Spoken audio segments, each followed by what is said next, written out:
जिस विषय पर बात करेंगे वह है भारतीय अर्थव्यवस्था के क्षेत्रक, भाग पहला। आज हम इस वीडियो में सीखेंगे कि आर्थिक क्षेत्रों का वर्गीकरण कैसे होता है और आर्थिक क्षेत्रों की बदलती भूमिका क्या है। तो चलिए दोस्तों शुरू करते हैं यह जानना कि आर्थिक कार्यों के क्षेत्र क्या क्या है। दोस्तों आप इन चित्रों को ध्यान से देखिए।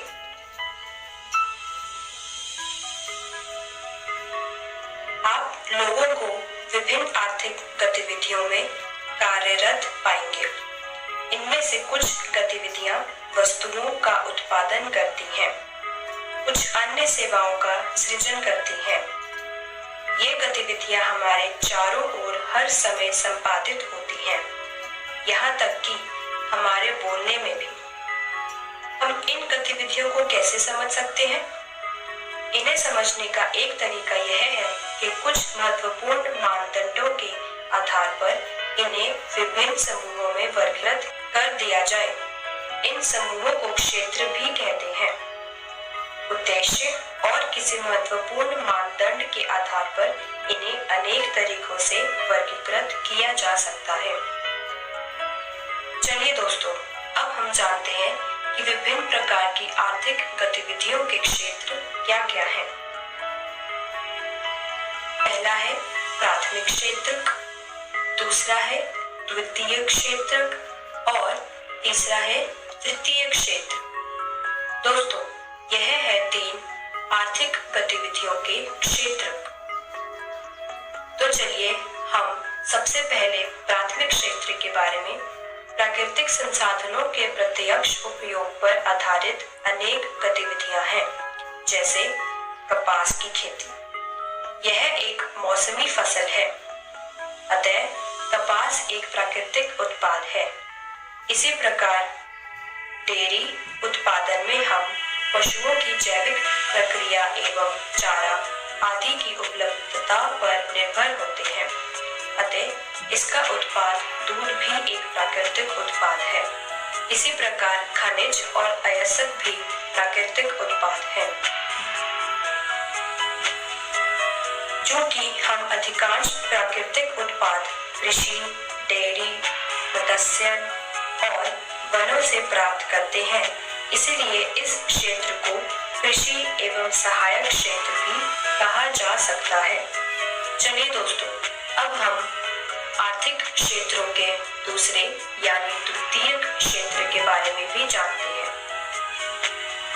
द्वितीयक क्षेत्र को औद्योगिक क्षेत्र भी कहा जाता है। जैसे कपास के पौधे से प्राप्त रेशों का उपयोग कर हम सूत काटते हैं और कपड़ा बुनते हैं। गन्ने को कच्चे माल के रूप में उपयोग कर हम चीनी और गुड़ तैयार करते हैं। हम मिट्टी से ईंट बनाते हैं और ईंटों से घर और भवनों का निर्माण करते हैं। चूंकि यह क्षेत्र क्रमशः संवर्धित विभिन्न प्रकार के उद्योगों से जुड़ा हुआ है, इसीलिए इसे औद्योगिक क्षेत्र भी कहा जाता है। तो चलिए अब हम तीसरे क्षेत्र यानी तृतीयक क्षेत्र के बारे में भी जानते हैं। प्राथमिक और द्वितीयक क्षेत्र के अतिरिक्त आर्थिक गतिविधियों की एक तीसरी कोटि भी है, जो कि तृतीयक क्षेत्र के अंतर्गत आती है और उपर्युक्त 2 क्षेत्रों से भिन्न है। जैसे प्राथमिक और द्वितीयक क्षेत्र द्वारा उत्पादित वस्तुओं को थोक एवं खुदरा विक्रेताओं को बेचने के लिए ट्रकों और ट्रेनों यानी परिवहन द्वारा जरूरत पड़ सकती है। कभी कभी वस्तुओं को गोदामों में भंडारित करने का आवश्यकता होती है। हमें उत्पादन और व्यापार में सहूलियत के लिए टेलीफोन पर दूसरों से वार्तालाप या संचार या बैंकों से कर्ज लेने की भी आवश्यकता होती है। परिवहन, भंडारण, संचार, बैंक सेवाएं और व्यापार तृतीयक गतिविधियों के कुछ उदाहरण हैं। तो चलिए दोस्तों अब हम जानते हैं कि क्षेत्रों में ऐतिहासिक परिवर्तन कब और कैसे आता है।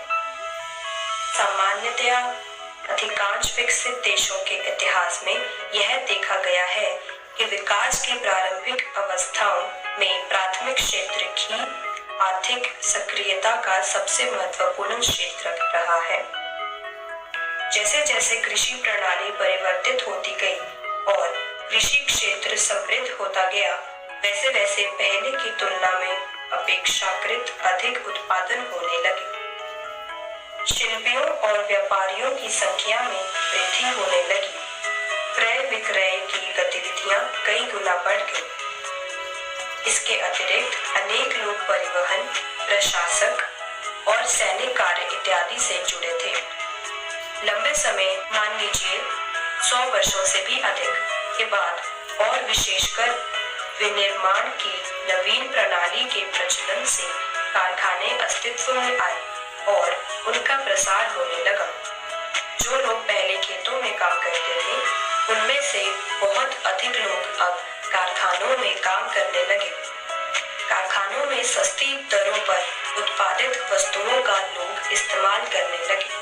चलिए दोस्तों, अब हम जानते हैं कि भारत में प्राथमिक, द्वितीयक और तृतीयक क्षेत्र के क्या फर्क हुए।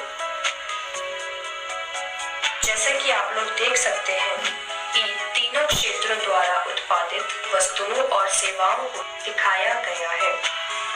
यह 2 वर्षों के उत्पादन को दिखाता है। आप देख सकते हैं कि 30 वर्षों में कुल उत्पादन में कितनी समृद्धि हुई है। चलिए अब हम जानते हैं कि भारत में तृतीय क्षेत्र महत्वपूर्ण क्यों हो गया है। प्रथम, किसी भी देश में अनेक सेवाओं जैसे अस्पताल, शैक्षिक संस्थाएं, बैंक, थाना आदि की आवश्यकता होती है। इन्हें बुनियादी सेवाएं माना जाता है।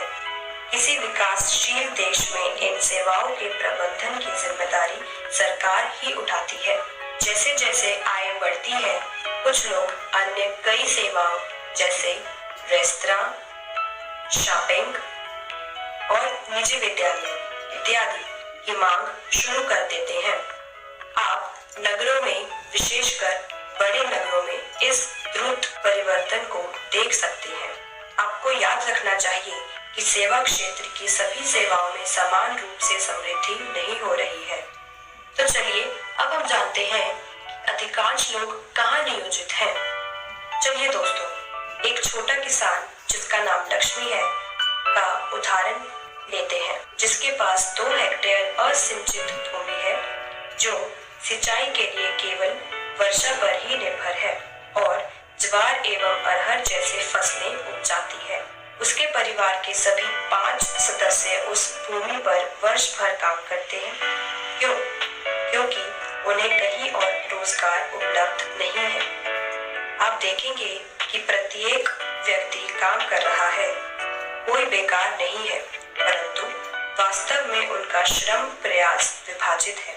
प्रत्येक व्यक्ति कुछ काम कर रहा है, परंतु किसी को भी पूर्ण रोजगार प्राप्त नहीं है। दोस्तों, यह है अल्प बेरोजगारी की स्थिति। इस प्रकार की अल्प बेरोजगारी को छिपी हुई कहते हैं, क्योंकि यह उन लोगों की बेरोजगारी है जिनके पास कोई रोजगार नहीं है और बेकार बैठे हुए हैं से अलग है, यानी खुली बेरोजगारी। इसीलिए इसे प्रच्छन्न बेरोजगारी भी कहा जाता है।